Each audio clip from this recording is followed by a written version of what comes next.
Իրանն ու Միացյալ Նահանգները կարծես գտնվում են ոչ խաղաղություն, ոչ պատերազմի միջավայրում։ Ապրիլի 11-ին Իսլամաբադում տեղի ունեցած 24-ժամյա բանակցությունները էական արդյունքներ չտվեցին եւ նոր քայլերի հանգեցրին։ ԱՄՆ-ն որոշեց արգելափակել Պարսից ծոցի ջրերում իրանական նավահանգիստները, ըստ այդմ կանխարգելելով իրանական նավթի արտահանումը միջազգային շուկա։ Այս քայլը հասկանալի պատճառներով հարվածում է երկու կողմին էլ, հյուծում է Իրանի տնտեսությունը, ինչպես նաև ազդում համաշխարհային նավթի գների վրա եւ կտրուկ մեծացնում նավթի պահանջարկը։ Խաղադրույքների բարձրացումը կարծես ոչ այնքան պատերազմի շարունակելուն է միտված, որքան համաձայնության հասնելուն։ Համենայն դեպս նոր բանակցային գործընթացի մասին արդեն իսկ խոսվում է։ Reuters-ի աղբյուրները նշում են, որ Միացյալ Նահանգների եւ Իրանի պատվիրակությունները կարող են նորից հանդիպել Իսլամաբադում այս շաբաթ։ Միևնույն ժամանակ Չինաստանն է կողմերին կոչ անում դադարեցնել պատերազմը։ Դոհայի համալսարանի պրոֆեսոր Մոհամմադ Էլ-Մասրիի կարծիքով Վաշինգտոնն ու Թեհրանը ցանկանում են պատերազմից դուրս գալու ելքեր փնտրել,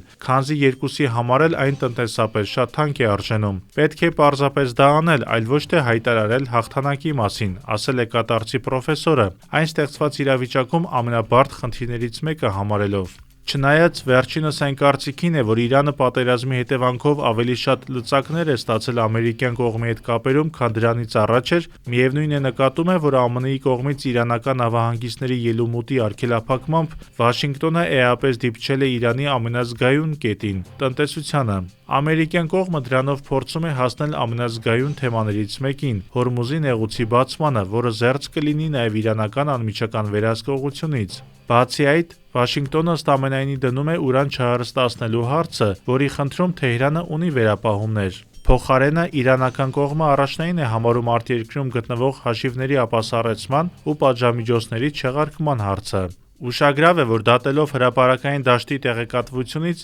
Միացյալ Նահանգները կարծես այլևս չի դնում իրանական բալիստիկ հրթիռային ծրագրի եւ պրոքսի ուժերին չաջակցելու հարցը։ Ըստ ամենայնի դրանք ներկայում շատ զգայուն չեն Վաշինգտոնի համար, իսկ այդ խնդիրների արծարծումը կարող է ավելի անզիջում դարձնել Թեհրանին բոլոր հարցերում։ Փոխարենը բալիստիկ հրթիռների ծրագիրը կարծես առաջնային կերպով Իսրայելին է մտահոգում։ Միջազգային մի շարք վերլուծաբաներ այդ հարցի շուրջ շահերի բախում է նկատում Իսրայելի եւ ԱՄՆ-ի միջև։ Դա կարծես փաստում է այն ենթադրությունը, որ Վաշինգտոնի առաջնահերթությունը Հորմուզի նեղուցն ու Իրանի միջուկային ծրագիրն են, որոնց շուրջ արդյունքի հասնելը շատ ավելի իրատեսական է։